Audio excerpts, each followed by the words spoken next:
Hey everyone, I'm Dale Lakes. Welcome to Spitfire SecDev. Today I'll be taking you through how to set up a home lab on your personal computer. In my last video I talked about how I want this channel to help you start from really no experience or very little experience and teach you the fundamentals of cybersecurity and programming. And to do that, we're first going to set up the environment that we'll be working in. In the description, you'll find all the links that I'll be referencing throughout this video, so you don't need to feel like, you gotta look at the small text on the screen or figure out what to copy and paste. It's all down there, real easy. But if there's any questions you have after the video or during the video, things don't work, if there's any issues, since I'm only on Windows 10, please shoot me a DM. Check out my Twitter, my Instagram. They're in my channel art, up there. You can find there, click on it, send me a DM, and I'll be sure to help you out. So let's get started. Alright, so here I am on my desktop, standard Windows desktop. And the first thing we're going to do is we're going to download all of the files that we need to set up our lab. Like I said, check out the description for those links. I already have them pre-populated in my browser. First thing is VirtualBox. VirtualBox is what's going to be running our home lab environment. I'm not going to go into depth of what VirtualBox does, how it works, but just think of it as a way for your home lab environment to communicate with your host so that it can use things like your network, your USB adapters, your microphone, your speakers, all of those things. It is able to pass those through to your guest. So you can use something like your mouse, your keyboard, all those different things you can use in your guest, because VirtualBox is able to communicate back and forth between the guest and the host. And the link you select is going to depend on your host. So in my case, I'm using Windows, so I'm going to click on Windows. I've already downloaded everything, so I'm not actually going to click on it, but you obviously are. If you're running Mac, you click on this, Linux this, click on whichever one is you, and it'll download. Next thing is Kali. On this page, there's going to be these three tabs. Click on VirtualBox, because that's what we're using. And then if you have a 64-bit computer, click on this link. If you have 32-bit, click on this. If you aren't sure, at least on Windows, the way that you do this is you go search, let's do system information, and there's a lot of stuff here, but system type on Windows 10 it says 64 based PC. But I'm going to guess that you have 64-bit if you aren't sure. So click on one of these two. And then the final thing that we have to download is Linux Mint. The screen that you're going to see is actually back here. And this is the latest version of Linux Mint as of this video. This might be different, might look a little different, but it should have these download links down here. I recommend using Cinnamon, so you might not know what any of this means, that's fine. I recommend clicking on the Cinnamon one. I've used this operating system a lot before and tried a couple of these. Cinnamon is my favorite. So once again, 32, 64-bit, that depends on you. You're most likely 64-bit if you're not sure. All right, so now we have those three things downloaded. Awesome. Wherever you downloaded them, for me it's in my downloads, you're going to first run the VirtualBox executable. Things are going to start. Next, leave all this as your default. If you want to change where this is installed, now's when you do it. The default's probably best. I'm going to leave all of this the same. If you don't want to clog your desktop, you can uncheck some of this stuff, but really isn't that important. Next. Alright, so here's the first screen that might cause some confusion. Warning, network interfaces. There might be a temporary disconnection of your network. So if you're currently downloading something in the background, like let's say you started downloading these two OSs, I would advise waiting until these are done before you click yes. So just pause this video, let those finish, and then jump right back into it. Once you have everything downloaded, go ahead and continue. What this is going to do is it's going to install additional network adapters that enable more functionality for VirtualBox.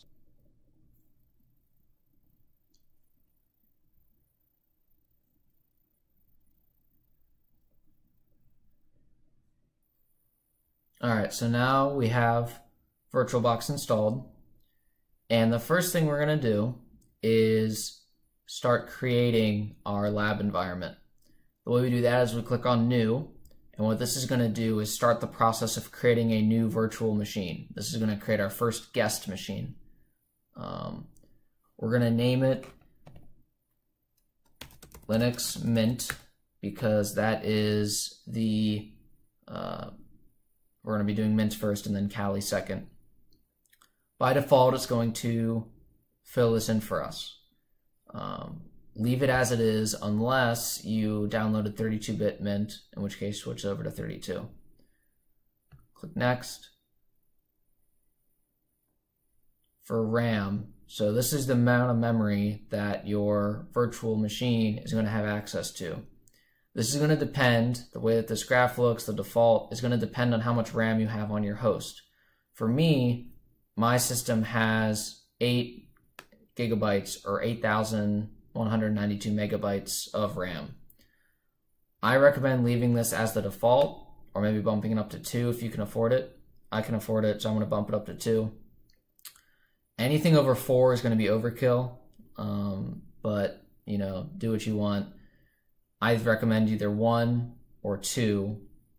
So click Next, and we're going to create a virtual hard disk.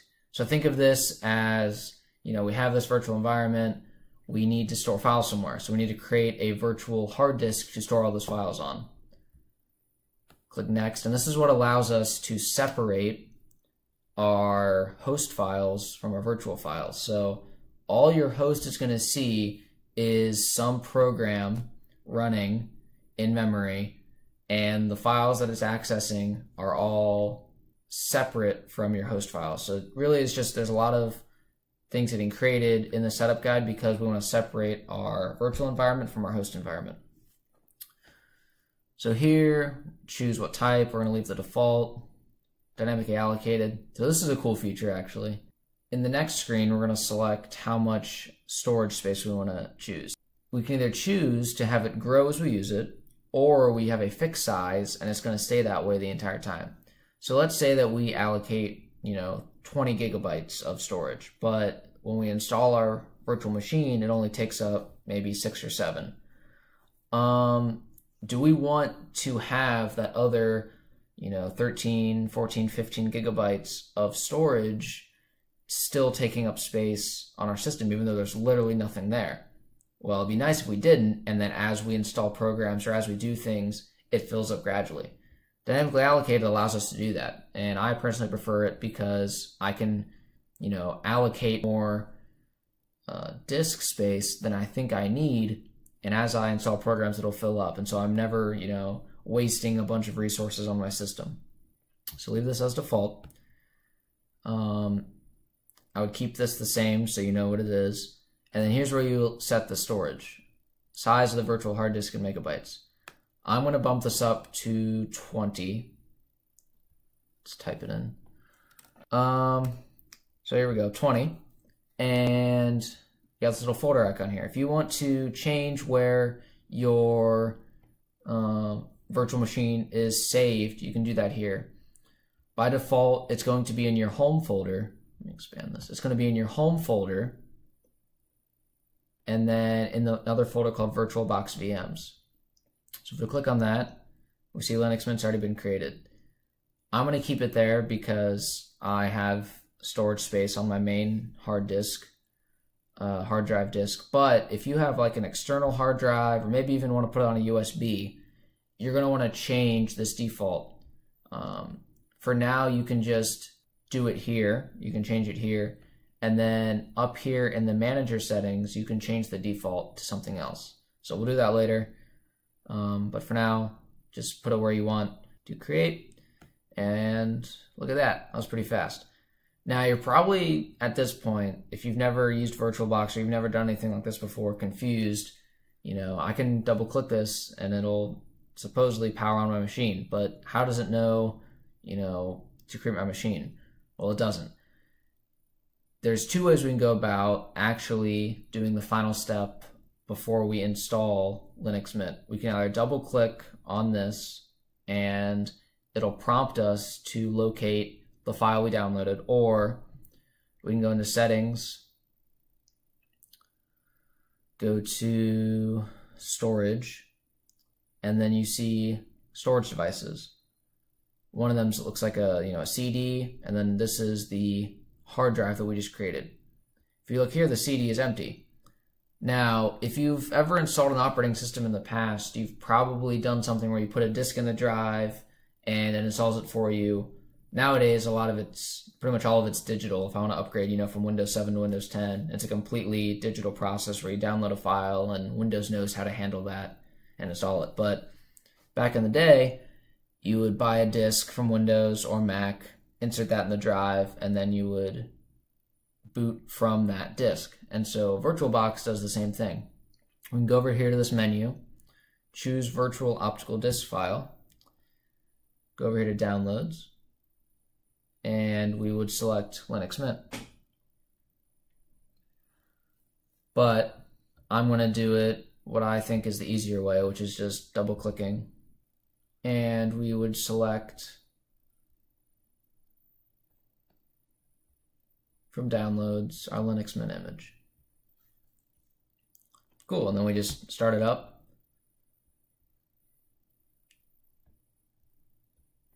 This is automatically going to boot. As soon as you click inside of this VirtualBox guest, it's going to give you this warning where basically it's telling you, I'm going to take control of your mouse. If you want to do stuff on your host, you're going to have to use a special key command. And by default, it's the right control key. So, at least on Windows. So, I'm going to check this box. I recommend you don't. And the reason is because it's going to take you a little while to remember this, because you're going to get frustrated that you lose, control of your cursor, at least at the start. And so this is a good reminder that, hey, if I want to go back to my host operating system, I need to click right control. And right away we get to the boot up screen. Now, if you've never used Linux before and this is your first time, you might not, it might look sort of familiar, but you don't really know what to do from here. Luckily, Linux Mint makes it really easy to actually install the operating system. You just double click on the disk and it'll kickstart the process of actually installing the OS. So you select your language,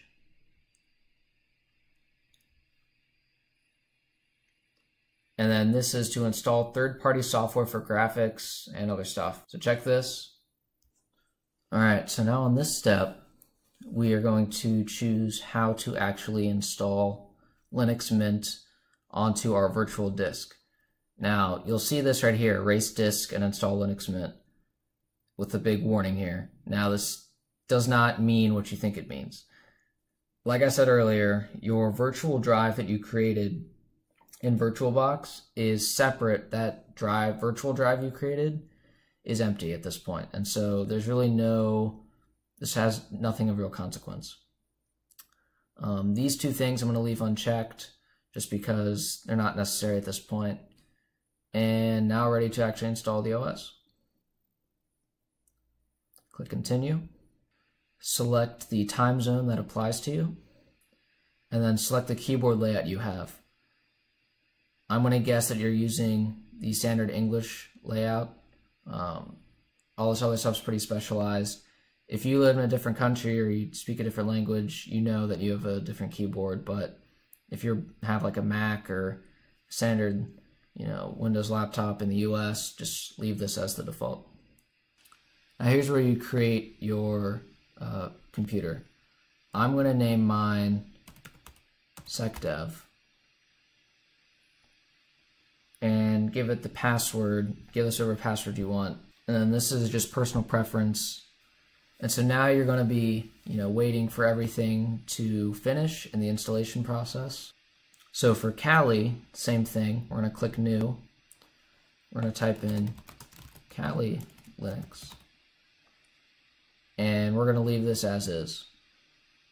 Once again, if you have a 32-bit machine, change it over to 32-bit. I'm going to keep it at 64. Same thing, I recommend either putting it at 2048 or 1024. Create a virtual hard disk.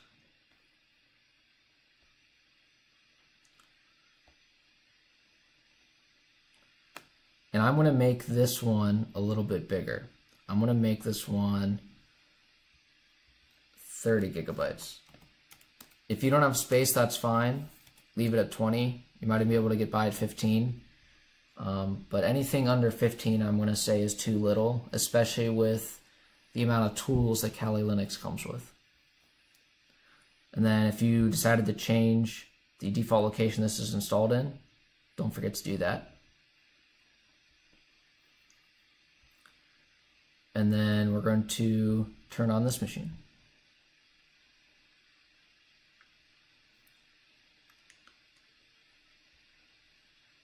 You need to change the startup disk to be Kali. And then it's just the same thing we just did for Linux Mint.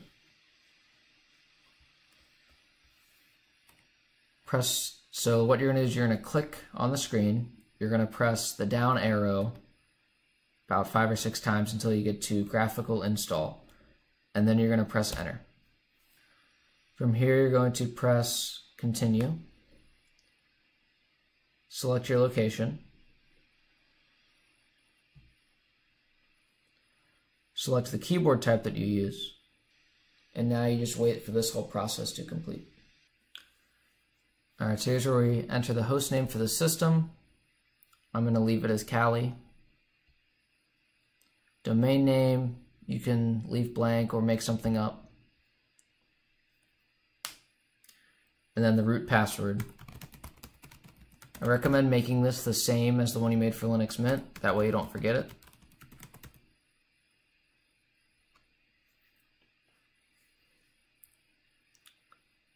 Select the time zone that you're in. Since I chose United States, it only gives me United States time zones. This will be different depending on where you are. Leave this as the default. Press continue. Once again, this will not be affecting your host machine at all. It's using another virtual disk that we created. Keep this as it is. And then press continue. Now you have to change this from no to yes, and the reason they do this is to prevent you from just clicking continue a bunch. So you gotta actually change this manually to yes in order to make the changes. Once again, we let this installation process finish. So now we go back and we see that we have our 2 systems running. In future videos, we're going to be using these 2 systems a lot.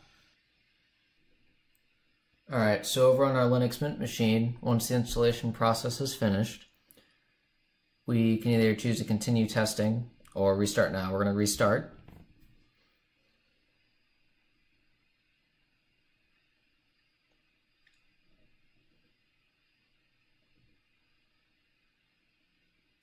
It says, please remove the installation medium, then press enter. So we're going to go up here to devices, optical drives, and you'll see that, you'd think that it's asking us to remove the Linux Mint CD that we placed in there, but actually it's already been removed. So we're just going to press enter.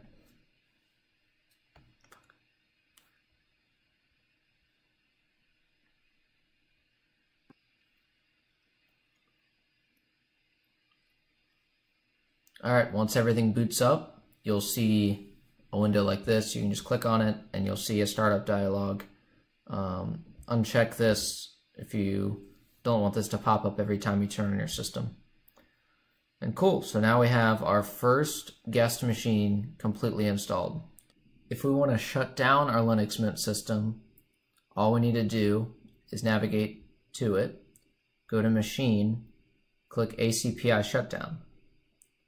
That's going to prompt within the guest machine, your standard shutdown dialog window. We can just press Shutdown.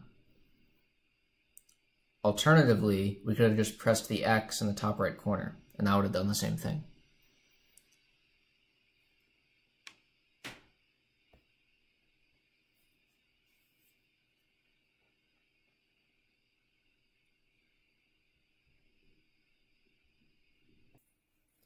All right, so once that long process is finished, it's going to ask to use a network mirror. We're going to leave this as the default and leave this blank. All right, so now we've made it to this screen. You're going to leave this as the default. You're going to select, this should be the only option, and let everything run.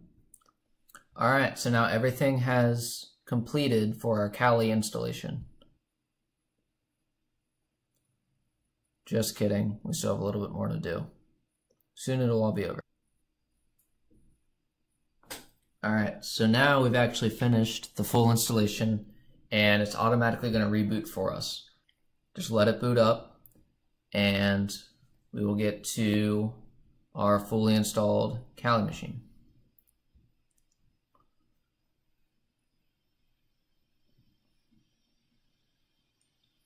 Once everything finishes booting up, we'll get to this screen. And to log in, the username by default is root. Password is the password you chose.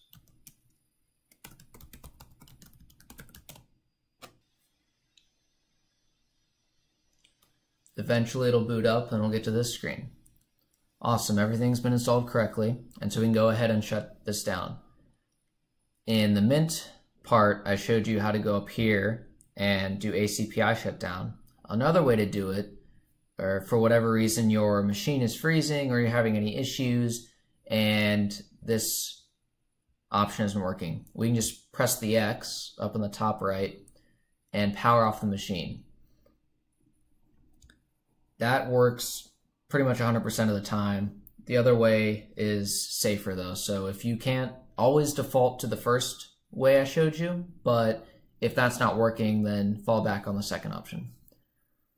So great, we've installed both of our operating systems in the guest, and in upcoming videos I'll help you install some additional features that'll make using these two machines a lot easier. Alright, so at this point everything should be installed. You've been able to turn it on and turn it back off, and there wasn't any issues. If there was, please shoot me a DM on either Instagram or Twitter, and I will help you out. In the future, as these operating systems are updated, as other things happen, technology advances pretty fast these days. I'm sure I'm going to need to release another video in 3 to 4 months with a different home lab setup. But for now, this is going to get us a good chunk of the way through the first foundational videos that I plan on putting out. But yeah, that covers everything. Thanks for watching. See you in the next one.